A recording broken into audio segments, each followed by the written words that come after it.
asalaamaaleykum mbokku téléspectateurs yi safo ci ànd ak ñun ci ITV yegsi leen ak jàmm ci seen bloc d'information la totale ni ngeen ko xamee élection locale yi weesu na ba sub vote ba weesu na waaye dafa mel ni wax gi des na ba léegi décrypter lan moo waral ñenn ñi ñàkk ci seen i gox décrypter yenn choix yi xam ne def nañ ko waaye itam ñi am ndam ci ban yoor lañ ko jaaree ndax bilan la wala noo xam ne dañ ko yore seen gox ndax àndandoo bi ñu doon xaar ci yenn ci coalition yi am na ba ndam googee ñu ci doon wuttu ñu am ko loolee mooy poñ yi xam ne tey incha allah dañu ci waxtaan ci ak Adama Fall nekk membre ci cellule de communication bu Benno Bokk Yaakaar nekk itam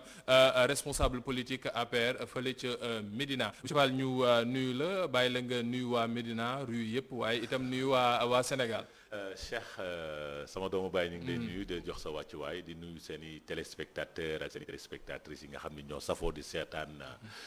télé jamono bi muy ITV ñu ngi nuyu waa Médina ak waa askanu Sénégal yëpp. di jox loxo ñëpp di nuyu sama kilifa di Cheikh Ahmed Tidiane Ba ki nga xam ni moo nekk candidat coalition Benno Bokk Yaakaar di nuyu sama leader sur le plan politique di président de la République Macky Sall. jërëjëf ñu wax ci beneen boor bi beneen gan goo xam ne moom ñu jógee ca Géejawaay turam di Baydi Ba moom nag ab candidat la woon waaye candidat boo xam ne daa yore woon ab mairie ba noppi toogaat ca moom di maire Médina Gounass monsieur le maire ñu nuyu la am mbégte dalal la félicité la déjà ci ndam bi xam ne am ngeen ko ci élection yi ñu génn. merci beaucoup Cheikh maa ngi nuyu di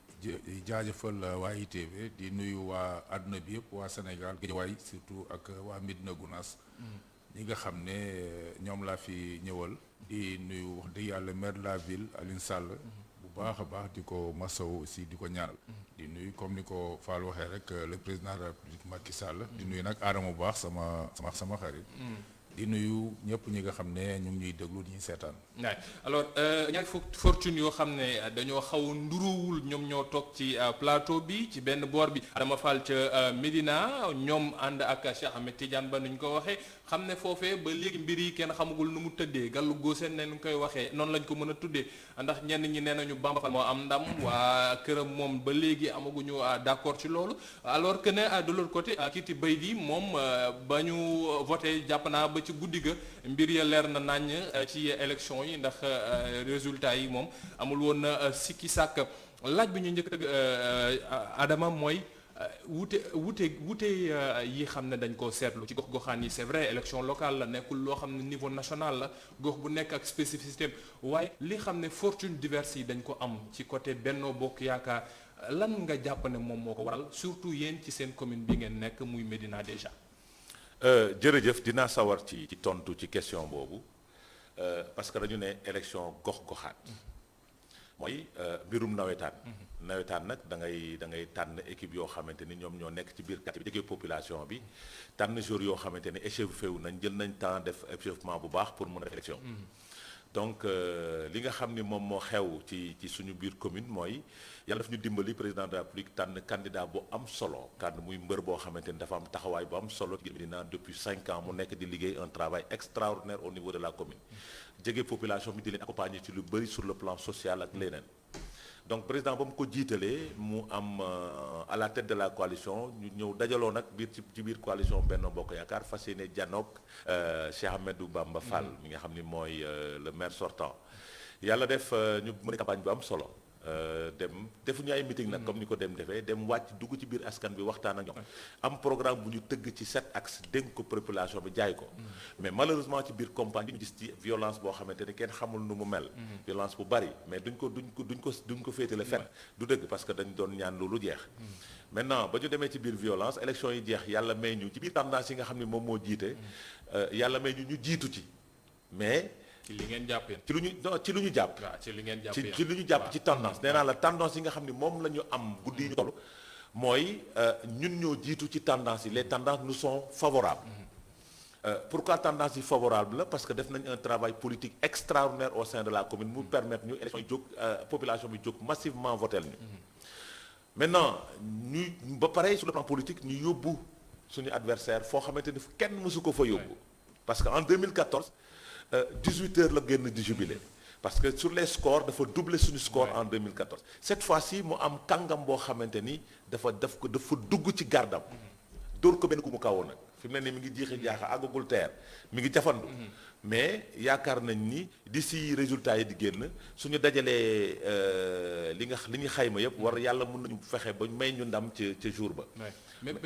profilage bi xam nga wax nga ni d'accord ba passé moom 18h commencé woon na ci jubilé bi la yoon d'accord ba léegi jubilé gul ni ñu ko yaakaaree woon mais ñëpp ñoo ngi xalaat ne Bamba Fall ndax am na yenn bureau yoo xam ne génnee nañ ko yu gën a mag ay muur ju ko ñeneen ñoom la ñu wax ne ñoom ñoo nekk au devant mais même su dul loolu sax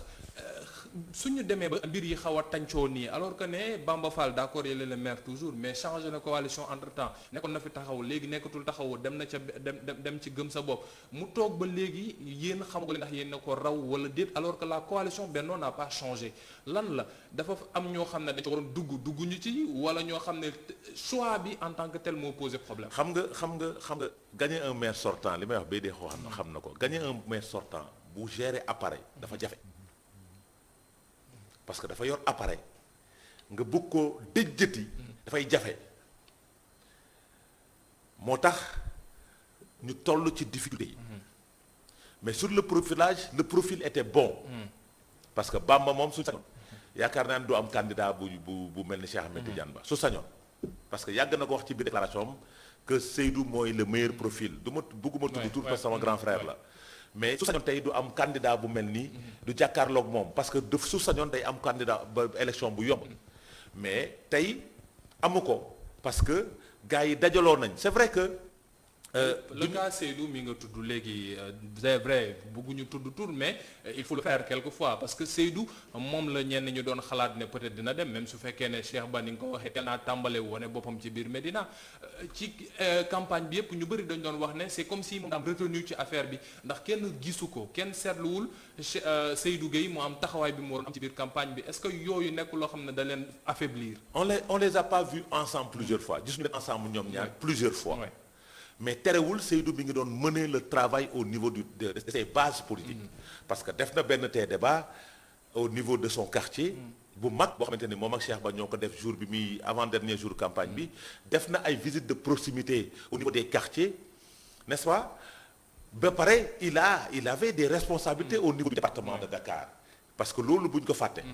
il avait des responsabilités au niveau du département de Dakar parce que dans le directoire de campagne du département de Dakar daf ci yor ay responsabilités bu ko empêcher mu ñëw régulièrement au niveau de la commune pour accompagner le candidat Cheikh Ahmed Tidiane Ba. Ville bi daal moo nekk priorité. waaw la ville était une priorité parce que l'enjeu était majeur. L'enjeu était majeur parce que gagné na ville bi mais malheureusement dans le cadre de la ville aussi nous pouvons dire que le profilage aussi n'était pas bon. parce que man loolu laa gëm. waaw loolu dinañ ci ñëw léegi ni nga ko waxee léegi déjjati koo xam ne daa toog ba pare yenn saa yi day nekk lu jafe bay di yow nga toogoon ñëw toogaat ce profil moom moo la may nga toogaat wala gunge bi la ndax coow aussi ñàkkul woon ca géejawaay boobu nga bokk ndax bëri ñoo ngi doon wax bay di moo war a toog wala ak keneen moo war a toog ca Gunaas lan moo mujj jouer en ta faveur ba nga jàpp ne résultat yi 18h 19h ñëpp nee nañu monsieur le maire toogaat na. waaw merci Cheikh xam nga comme ni li Adama wax ci ku toogoon pour nga yëgati ko yombul surtout nag ku toogoon di liggéey parce que man tooguma ba campagne ou bien tooguma ba nekk maire sax di liggéey donc population bi moment bi population bi ñoom ñoo yoroon seen candidat te seen candidat bi ñu portoon man la woon donc keneen ko doon wax day nekk ou bien day kii yooyu ma ñàkk xam la rek mais ñun xamoon nañu lan mooy xew beneen bi population bi ñoom ñoo def seen choix même campagne bi population ñoo doon campagne jeunes yi jigéen ñi vraiment même rassemblement yi amul kenn ko xam ne dina ko téléphone pour woo la même sécurité bi fa nekkoon c'est des volontaires amul kenn donc affaire loon boo xam ne ñun xamoon ne loolu day ñëw boo xoolee même jeune fille Amazon yi ay dafa yomboon parce que dafa am liggéey boo xam ne tegoon nañ ko liggéey bi ñu tegoon mooy yombuloon nag benn côté parce que bon yombal nañu ko mooy président de la République moo ñu ko yombalal ak le maire de la ville Alioune Sall ñooñu yombalal nañu parce que am nay travaux yi fa am liggéey yi fa am liggéey moo tax ñu reconduire ñu nekkul parce que dañoo bëgg di parce que foofu la juddoo non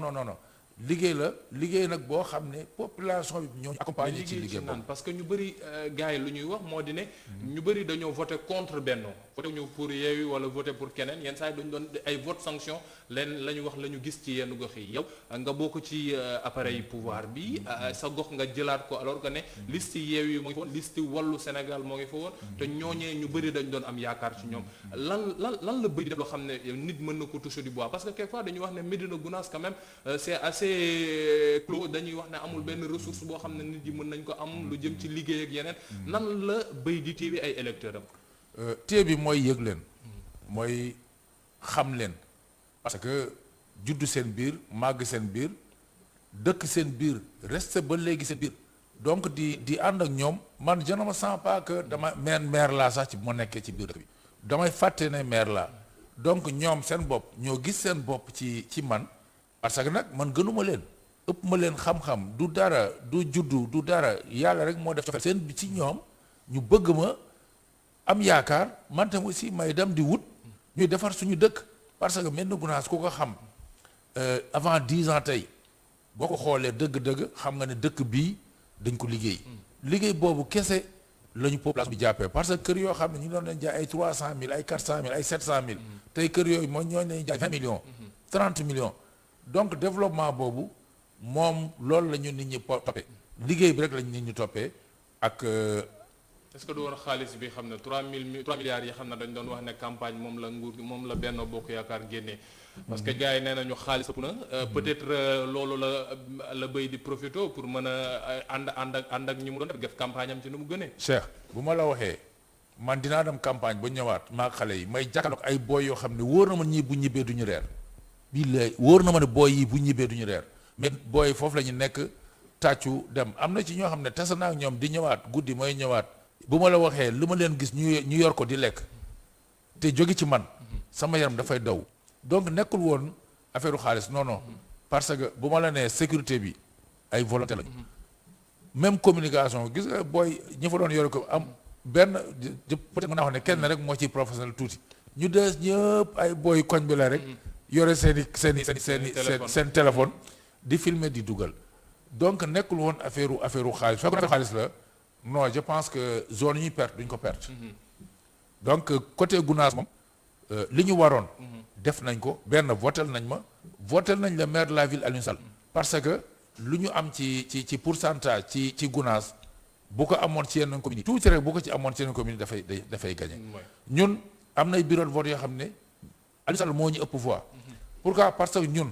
xam nañ fa ay parti yoo xam ne xam nañ ne man duñ ma voté mais dama leen a ñaan ne leen voté leen mu voté jox leen ma ville bi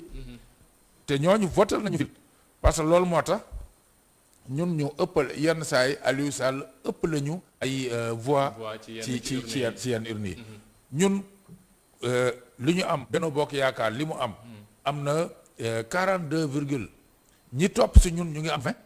ay 18 compagnie Yewwi ci biir Gounass waaw ci biir Gounass Yewwi 20 la am ñun 42 virgule la ñu am Yewwi am 20 wàllu am 18 ñeen ñi 6 4 5 2 donc yooyu moo fa nekk donc mënuñu woon dabee mënuñu woon parce que suñu campagne rek boo suivre campagne bi da ngay xam ne ñii ñun jour élection bi midi la booy commencé jibale man maa leen arrêté woo leen ñoom ñëpp man leen booy gagné gu leen te da ngeen nar a perte parce que da ngeen nar a découragé loo nit ñi ba duñ dem voté ji dellu ci le terrain organisation disposition bu ñu tegoon opposition fi nekk attanuñ ko dañuy ñoom seen bopp dañuy réer donc c'est pour te dire que ginnaaw yàlla jàppale bi mu jàppale population bi seen bopp ak coalition bi nga xam ne téye naa ko au dëgg yàlla ñëpp ku nekk mu yéen a mayoo def na lu mu mën donc Guédiawaye peut-être foofu la problème yi nag après dinañ ci ñëw Adama Guédiawaye ville ñu mujj koo perte Dakar ville ñu mujj koo perte Ziguinchor ñu perte ko vrai yorew ñu mun nañ jàpp ne mu présidence yorew ko woon Dakar mais Ziguinchor ñu présidence yore woon ko Guédiawaye présidence yore woon ko Thiès nguur gi yore woon ko yooyu yëpp suñ ko combiné perte ko lan lay signifier dafa am ñu doon xeexante seen biir ci biir coalition Benno Bokk Yaakaar parce que ni mu ko waxee léegi yenn saa da ngay toog ñun la non ñun ànduñu ak ki ñu choisir au niveau de la ville ñun suñu commune gérer nañ ko mais ki nekk ville gérer wuñu ko est-ce que loolu nekkul loo xam ne da ngeen doon freinante seen biir. non c'est-à-dire. parce que léegi yow yaa ngi wax ne àndoo woon ak Diouf Sarr profil. c'est-à-dire y a une frustration par rapport dafa am frustration ci tànneef bi ak ñi tànn. am ñoo xamante ni gisuñu seen bopp sur le choix des candidats ñu dem sanctionner ji n'est-ce pas mais si su may apporter un peu de correction. yow Dakar da ngaa bokkoon ci ñu gisoon. non gisoon Amadou Ba. dama gisoon keneen. dama gisoon Amadou Ba. gis ni moo yoroon le meilleur profil. président gis autre chose mais terewul ba ma demee ci bañ gàcce bi jox naa ko Abdoulaye Diouf Sarr dans le cadre de discipline parti. mais est-ce que du def ngeen lu ci c'est-à-dire le travail politique nécessaire parce que. xam nga dafa am loo xamante ni dafa am vent bu soufflé au niveau des parce que Dakar est réputé rebelle à l'État su ñuy def histoire ci jamono Abdou Diouf ba léegi ba tey c'est réputé rebelle à l'État au pouvoir mais su ñu defee constat au niveau de la Médina on a voté pour la commune massivement pour Cheikh Ahmed Tidiane Ba des jeunes ñoo porté combat bi mais pour la ville peut-être jugé nañ nécessaire peut-être changer feneen est-ce que tu comprends parce que loolu mooy élection locale parce que dañuy jàpp ni kii moo baax seen gox kii moo baax seen ville est-ce que tu comprends donc mun na bañ a nekk sanction parce que l'électeur c'est pas le militant du benn le militant kee da carte membre parti bi ak donc mais l'électeur moom mooy tànn ki nga xam ni moom moo baax ci ko xam ak kan moo baax ci bigé suñu sañoon ñun mooy ñi votel yëpp Cheikh Ahmed Tidiane Ba au niveau de la Médina ñoom ñoo koy votel au niveau de la ville de Dakar mais ñu apporter un peu de correction parce que ci li ñu wax nga ko sax ci sa biir wax référentiel bi 2014 la ni Dakar nekkee rebelle pour l'État noonu la ñu ñàkkee woon ci Ziguinchor en 2014 moom la ñu ñàkk tey en 2000 keneen a fa newoon est-ce que yaa ngi comprendre tey ci réflexion par rapport aux élections au niveau global mooy dëkk bi ñu ñàkkoon mooy dëkk bi nga xam ne moo gënoon rebelle à l'État mooy Mbacké tey moom la ñu gañ donc def nañ bon en avant. Guédiawaye mi xam ne yore woon nañ ko. moom dañ ko ngeen perte ko. est-ce que tu comprends Dakar bi nga xam ni benn commune lañ ci amoon en 2014 tey am nañ ci 4 communes. waaw mais même su fekkee ne benn commune boo xam ne yoroon ngeen ko itam mu nekkoon. mu nekk commune référentielle. c'est-à-dire ñàkk ngeen ko Grand Yoff ngeen ñàkkaar. c'est ça qui fait mal. Cheikh. waaye parce que commune bi nga xam ni moo nekkoon référentielle. muy la commune de Yoff. ñàkk bi ñu ko ñàkk ça c'est un peu déplorable. parce que moo nekkoon référentiel bi tey commune Alliance pour la République la. lan moo waral ñàkk googu yee noonu ak itam nan la ñu war a mën a def peut-être ba joyanti ko parce que ay enseignement peut-être war nañ ko ci mën a tirer non sur xam naa ne dañuy dem léegi journal français 1945 dellu soit incha allah ci ñaareelu pàcc seen total local tey ñoom mbégte dalal ci plateau bi Adama Fall nekk membre cellule de communication Benno Bokk Yaakaar bokk itam ca APR fële ca Médina ak Beydi Ba nekk maire bu Médina Gounass moom mi xam ne dañ ko réélire mu nar a toog ci ñaareelu mandat am ginnaaw élection yi ñu amal ñaar fukki fan ak ñett ci weeru janvier bi la woon mbokk yi léegi tuuti publicité laata xibaaru nasaraan yi 1945 ak Adama Nuskaba.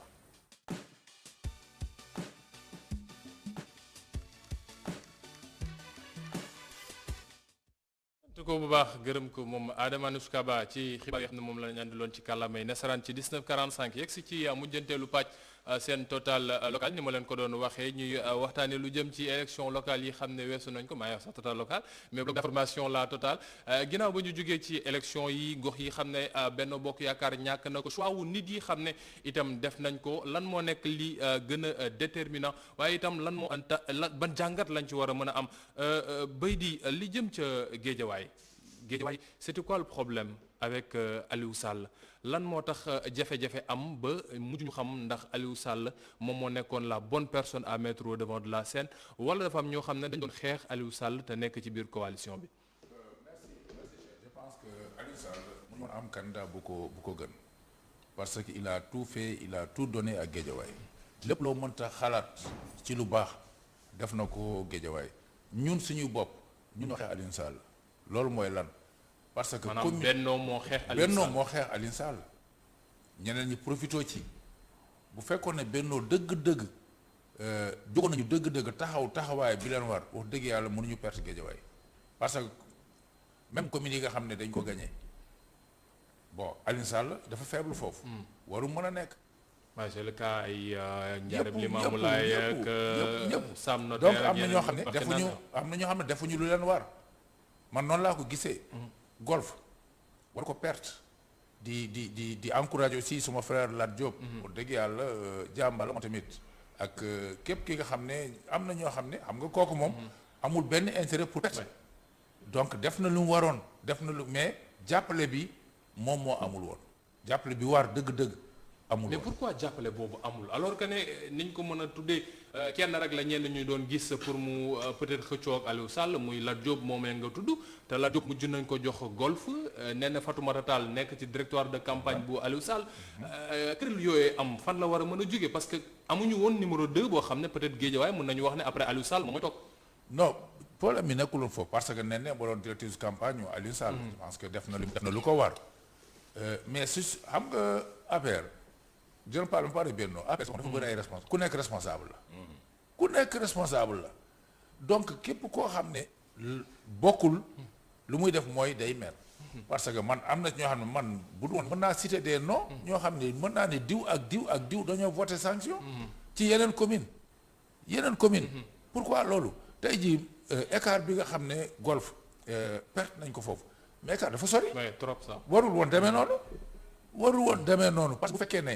wala d'accord naa waaw léegi Lat perte mais Aliou Sall waru perte mais bu ñu leen boolee ñaar yëpp c'est parce que responsable yi ñoo deful lu leen war bu ñu defoon dëgg-dëgg lu leen war taxawaay bu leen war non waxuma la perte dañu raw Yewwi bien keneen fu sori donc boo dégloo Ahmed Aïdara am na benn kii bon dama ko tudd noonu rek parce que benn vidéo bi génn boo ko lan la wax waa Benno bi waa APR ñoo mën a voter donc loolu moo am je confirme ça. bon APR moom moo fal Ahmed Aïdara. si bokk na ci. bi gën a moo ko dooleel parce que benn ñoo bàyyi terrain bi ñaar vote sanction am na. man laa gisee sama analyse bopp la. dëgg nekkuma foofu de. mais ñun ñëpp benn lañ dañuy gis. pourquoi Gounass deful loolu. pourquoi score bu Gounass am. pourquoi ñoom mënuñu am moitié bi. c'est parce que bu fekkee ne yow da ngay campagnal sa bopp. nga bàyyi yenn yi bon dafay des et bien vrai que population bi kiw ñu comme tey ji waxi naan vraiment di féliciter Racine Khafor def nañu lu leen war mais ci base bi dafa am responsable de base yoo xam ne ñoom ñoo nekk ñoom ci suuf te taxawuñu Adama par rapport ak loolu ndax am na ci yenn responsable APR ginnaaw defet bi ba mu amee ci yenn gox yi yu génn ne yenn ci responsable yi dañoo autant yenn ci responsable yi dañoo jegewul seen population yenn ci responsable yi doxawuñu taxawaayu responsable pour doxal APR looloo tax ci yenn villes yi xam ne foofu la ñu waroon gën a taxaw ñu ñàkk fa est-ce que loolu moom moo nekk loo xam ne mooy la vérité après débâcle yi ñu gis ci yenn zones yi. am na ci nag quoi am na ci parce que des fois certains responsables dañu sori base bi lool dañuy xaar ba soxla ñu doog a ñëw ba soxla population bi ñu doog a ñëw te loolu soo ko defee population bi dañ lay won gannaaw loolu benn facteur la am na beneen facteur mooy sur le choix des hommes parce que mooy li Béy di wax léegi rek Alliance pour la République amul militant parce que dañ ne ñëpp ay responsable ñëpp lañ ay responsable lañ jël c'est-à-dire ñoom ñëpp lañ jàppee seen bopp donc su jàppee seen bopp responsable day andi problème parce que parti grade bi gën a rëy ci parti mooy militant mais ñoom dañ jàpp ne ay responsable lañ suñ leen tabbul wala jiitaluñu seen nit dañ ciy gis seen bopp dañuy dem voter ci sanction c'est-à-dire loolu am na par exemple da ngay gis commune au niveau de Dakar da ngay gis da ngay dem ci élection locale yi parce que normalement tête de liste bi Dakar moo waroon porter les candidats yeneen gox-goxaan yi pour ñooñu falu mais malheureusement fii c'est le contraire lañ doon gis dañu bëggoon gis communes yi porter le candidat de la ville te commune bu ci nekk nag dañuy fàttali ne am na ko ñun géré wu ñu woon les communes au niveau de Dakar ñun ku ci nekk rek ci ñun amoon nañ lu la doy parce que chacun de nous voulait gagner sa commune donc balaa ngay tal di jaay candidat da ngay tal sa bopp ba pare da ngay jaay sa bopp yow ba pare jaay sa programme balaa ngay tal jaay candidat bi donc ni ñu tëggee élection yi moo nekk problème c'est-à-dire sur le profilage du candidat qui devait diriger la tête de liste. Parce donc que da ngeen bëgg jàpp ne président daa juum. man loolu laa jàpp. pour la ville de Dakar man loolu laa jàpp. même au-delà de ville de Dakar soo parce que suñu waxee Ziguinchor suñu waxee Kolda ni ngeen ni. xam nga Ziguinchor sax tourné Ziguinchor dem ba ca kii xam ne moom moo nekkoon directeur de campagne mais candidat bi mi Doudou Ka moom mujj dem rejoindre. xam nga Ziguinchor liste parallèle. xam nga Ziguinchor sax c'est différent des autres communes. C'est différent des autres communes. Pourquoi? Parce que Ziguinchor, il y a ce qu'on appelle le vote affectif. Par rapport ak Ousmane Sonko. te Ziguinchor aussi dañu jàpp ni opposition la féete woon. n'est-ce pas donc tànn nañ kenn suñu problème nag au niveau de l'Alliance pour la République mooy ku ñu tànnul rek mu rebelle wu. problème APR problème de discipline la ñu am. mooy militants yoo xamante ni dañuy am culture politique xam ce qu'on appelle les enjeux politiques. man seen école yi parti doxul. mais pratiquement dafa amul. Je n'ai rien contre le maître Wade. boo xamante ni moi je suis membre mais pratiquement dans le cadre de la formation militante dafa des lool. parce que da ngay gis la frustration qui existe moment bi ñu confectionner liste yi. à la fin de la confection des listes Parcelles s'est rebellé. Biscuiterie s'est rebellé. Essayez de comprendre. Kolda s'est rebellé. Feneen ak feneen parce que gisuñu seen bopp ci liste yi. Ils se sont rebellés. Ces gens-là qui sont rebellés ont sanctionné. parce que xam nga Alliance pour la République wala Benno Bokk Yaakaar ngay gis ñu gagné nit keneen kontaan. parce que on a perdu des localités am ñoo xamante ne dañuy kontaan parce que on a perdu ces localités là. donc nous ñoo doon travailler pour notre propre défaite. loolu lu koy andi mooy manque de culture et de formation. mais liste parallèle yi est-ce que nekkul loo xam ne itam maanaam liste parallèle yi xam ne dañ koo créé te ñenn ñi ne ay ci nguur gi la ñu bokk nekk ci Benno Bokk Yaakaar je parle de Sénégal 2035 je parle de Mame Boye Diao ak ñi mu demee je parle le Sénégal je parle de Mamadou Dione directeur COSEC fële ca Diass ñooñu ñëpp ni ñu génnee est-ce que nekkul loo xam ne dafa gën a wàññi doole Benno Bokk Yaakaar. xam nga am na liste parallèle yoo xamante ni su amuloon musiba am. ngeen perte daal. waaw complètement suñu amuloon. ces électeurs là mooy li may wax. les militants dañuy frustré wu sanctionné. maintenant au lieu que ñuy frustré di sanctionné nga téye leen ci benn liste parallèle moo lay permettre yow soo gañewul Benno Bokk Yaakaar nga gañe feneen. mooy ce qu'on appelle je gagne ou bien je gagne. n'est-ce pas. par exemple damay jël exemple ci kaawu Fatick. on a perdu le Benno Bokk Yaakaar là a perdu 8 communes. de Fatick. Une première quand même. C'est le Benno Bokk Yaakaar mais ñi gagné ils sont avec le président. Ils sont avec le Benno. donc tey suñu liste yooyu amuloon naka la ñuy def. on allait perdre ces huit communes là. Kolda suñu liste Mame Boye Diao amuloon. nu militants yi di def dañuy sanctionner dem à l'opposition. donc am na ay liste parallèles yoo xamante ni empêché na. ñu jóg sanctionner la coalition. Benno ñu sanctionné la coalition Benno Bokk Yaakaar dem voté ji la Yewwi. parce que liste parallèle yooyu sauvé nañ le président. je ne dirais pas le président le Benno Bokk Yaakaar mais sauvé nañ le président à Kanel par exemple à Kanel. mais liste buntu bi moo gagné. mais ki jiite woon liste ban buntu bi. ki ko gagné Benno la bokk. kooku il a sauvé le président parce que tax nañu récupérer le département de Ranérou. tax nañu récupérer les communes de Ranérou. quelquefois gars yi yenn saa yi dañuy jouer te wax na non Benno gañewul keneen a gagné. waaw mais loolu bon c'est tout c'est dans Benno. c'est dans la stratégie de communication de l'opposition. oui Baydi par rapport ak Guédiawaye mënuñu wax ay liste parallèle foofu amoon nañ fa doole noonu parce que ñenn ñi règle ku jigi sax lañ doon wax ne yenn yi ñoom ñoo doon def seen liste parallèle parce que ñenn ñu bëggoon bokk Yewwi Pastef ni ñuy doxee ak ñoom seen yooyu moo andi woon ay coow mais suñu gisee mu mel na dañu Benno Bokk Yaakaar dafa mujj néew doole. mel na dañ ko fa néewal doole mais néewal doole boobee suñ ko bëggee rectifier nan la ñu war a mën a def même su fekkee ne Ahmed Aïdara mooy nekk maire ville il faut rappeler si conseils municipaux yi su mu juumul naru nekk ku fa dominer parce que Benno moom moo nar a dominer ci conseil municipal bi nan ngeen war a mën a bolowaatee parce que la vie ne s'arrête pas après 23 janvier bi quand même la vie politique surtout. bon am na ay liste parallèle comme par exemple wax naa Nimzaat am na Ndiarème am na. yooyu ñoo ci yu gënoon a fës. mais lu ñaar yooyu yëpp Benno moo ko gagné. bon beneen bi problème bi fi ma amee woon mooy Golf ak Sam Notaire parce que yooyu tamit ñooy communes yu gën a mag ci Guédiawaye. donc loolu moo tax affaire yi gënoon a kii mais responsable yi ñoom ñëpp dañuy ñëwaat. parce que ñoom ñëpp koo ci bon Macky Sall dañu. c'est que rek bon lii am na. kii dafa naan non man comme que bayit lañ teg sama yoon nekku ci bon ou bien boo xoolee seen victoire est-ce que defetu Aliou Sall nar ko sagat bon man de mu bañ koo neexal en quelque sorte parce que ñeneen dañuy wax ne c'est quand même le frère du président qui a perdu sa ville. non man gisuma le frère du président wax dëgg yàlla man je vois un frère un ami man si je te dis que sama vie dafa mel ne damaa perte même commune bi dañoo mel ne dañoo perte moo tax jubilé wuñu am na fo loo xam ne lu ñu waroon a def même caravane booy da ngay xam ne booy seen bopp tayal nañu ci défaite boobu parce que nag ñun on comptait beaucoup sur Aliou Sall ñun Gounass on compte parce que daf doon taxaw ne man dëkk bi sama dëkk xol la donc dëkk bi dama ko bëgg te mu wone ko tamit wax naa la sànq vraiment li may mënta def moom mu ngi amee côté te moom mooy koo xam ne heure bu ma neex lu ma neex ci moom lu ma vraiment daf maa yombalal lépp donc xam nga kooku boo ko pertee dafay da ngay am lu la metti mais yàqaluma dara aussi ci Guédiawaye parce que aussi ñun maire yëpp ay maire lañu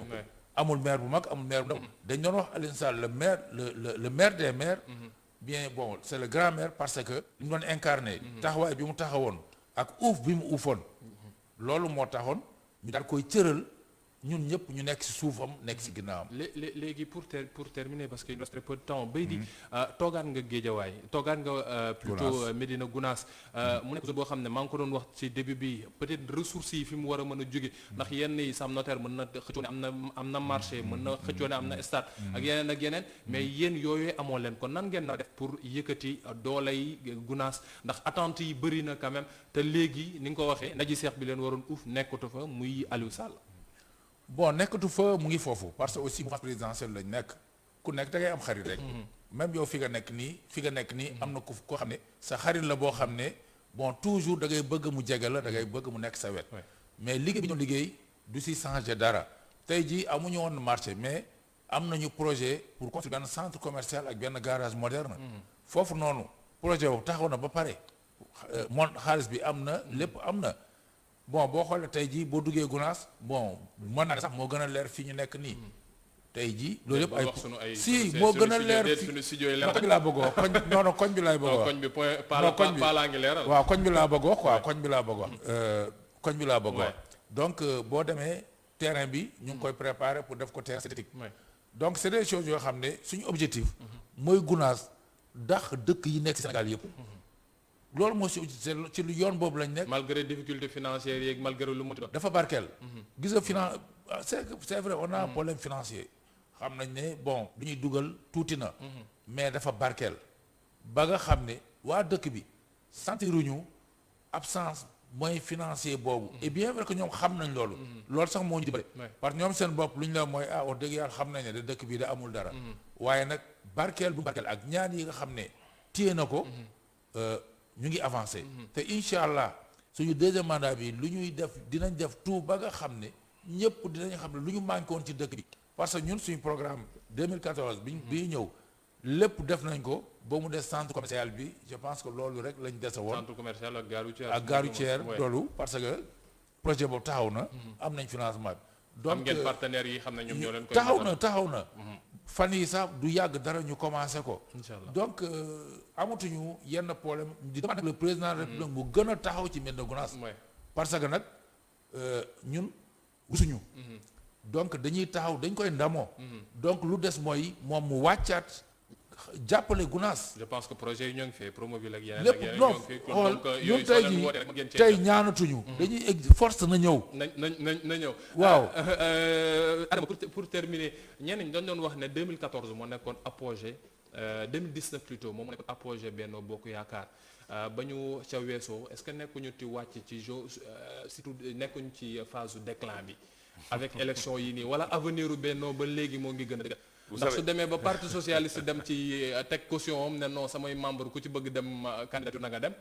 est-ce que ça signifie pas que on est vers la fin. loolu yàqul dara ci collaboration ak Benno mais dama koy wax dans ces projets. ma conseille ko mon ami maire.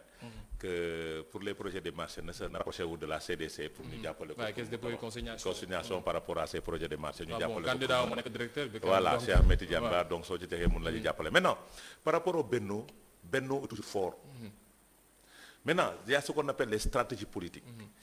les quartiers généraux dañuy teg les partis s'organisent pour avoir des municipalités mais terewul après on se retrouve autour de l'essentiel Benno atteindrewul sax son apogée comme ni ko nit ñi di yaakaar parce que 2019 c'était une partie d'une élection présidentielle mais dans le cadre de la continuité dafa am ay joutes électorales yu ñuy xaar ay échéances yu ñuy xaar muy les élections législatives muy ay élections présidentielles su ñu jëlee cumul des votes aux élections législatives yi su nekkoon présidentielle Macky Sall allait passer au premier tour. bon élection moom présidentielle. su nekkoon moom la non du ñu dugg ci débat non yegguñ ci loolu donc je dis su nekkoon tey élection locale yi su nekkoon présidentielle la su ñu defee cumul voix yi ak pourcentage yi ñu am Macky Sall allait passer le candidat allait passer au premier tour donc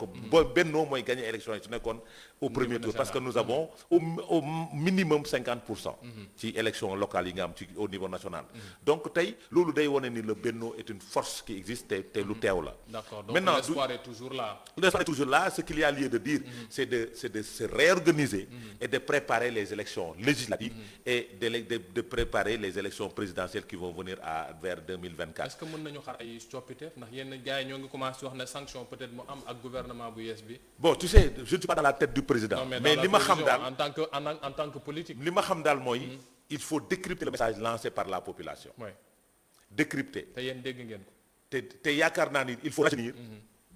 Il faut renouveler le personnel politique. sant ko bu baax gërëm ko moom Adama Fall bokk ci cellule de communication bu Benno Bokk Yaakaar nekk responsable politique APR Médina ànd ak Cheikh Ahmed Tidiane Ba nekkoon seen candidat foofee tey ci guddi sax incha allah à partir de 21h45 incha allah ci ndaar yi fii la diggéen ànd ak kiiti Cheikh Ahmadou Bamba Fall moom mooy nekk maire bu Médina nekkoon itam candidat à sa propre élection foofee ci liste gëm sa bopp ci beneen boor bi ñu amoon itam mbégte dalaloon kiiti Beydi Ba nekk maire bu Médina Gounass nee nañ mën naa bàyyi dox Gounass mooy wax Médina Gounass Médina bi da ci am solo sant ko bu baax gërëm ko ci déplacement bi sant itam équipe digitale bu ko toppoon ñoom ñooñu doon jàppale itam ci coordination bi sant leen bu baax jërë ngeen jëf mbokk yi jox leen dig daje ëllëg incha allah beneen waxtaan ak yeneen i poñ jërë ngeen jëf